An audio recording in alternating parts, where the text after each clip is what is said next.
In this video, I'm going to review the piece Vivace on page 144. This is towards the end of the book.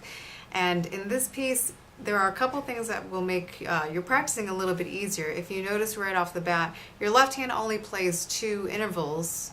Measure 1, you have C, middle C and E.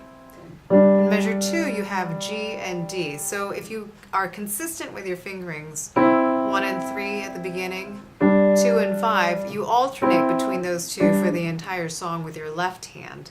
Your right hand uses a pentascale. You're starting on high C, an octave above middle C, and you only need those 5 notes. So really you're in a fairly confined position for this song. Here's Vivace all the way through.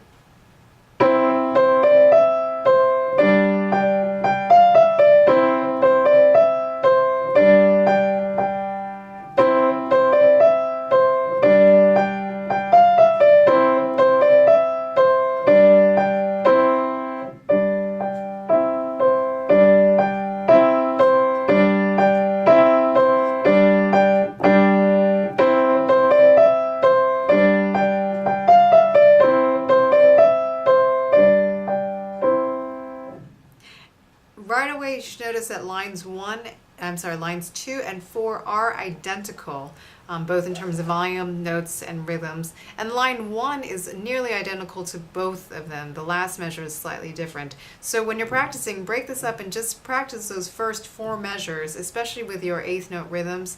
I'm going to count out the first line very slowly. 1 and 2 and 3 and 4 and 1 and 2 and 3 and 4 and 1 and 2 and 3 and 4 and 1 and 2 and 3 and 4 and 1 and 2 and 3 and 4 and. So make sure that you're holding your quarter notes and your half notes long enough to account for all of the 8th note beats that you should be counting.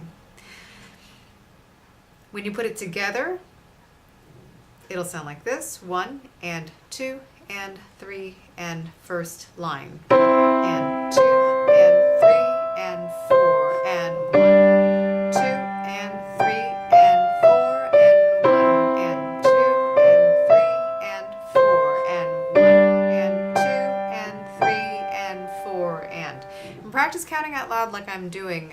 If you have a good grip on the notes, then saying something out loud, counting out loud shouldn't be a problem if you really know your note values and the notes that you're playing. Line 3 is the only one that's a little different, but if you notice, measures 9, 10, and 11 are identical. This is measure 9. Measure 10 is the same. Measure 11 is the same. You should just be getting a little bit louder through that line. If you notice, it's mezzo piano with a crescendo mark in measure 10, and then you're back to forte, loud, at measure 13. Okay, so break the song up into smaller groups as you're working your way through it. I'm going to play it through the entire thing one more time. 1 and 2 and 3 and 4 and...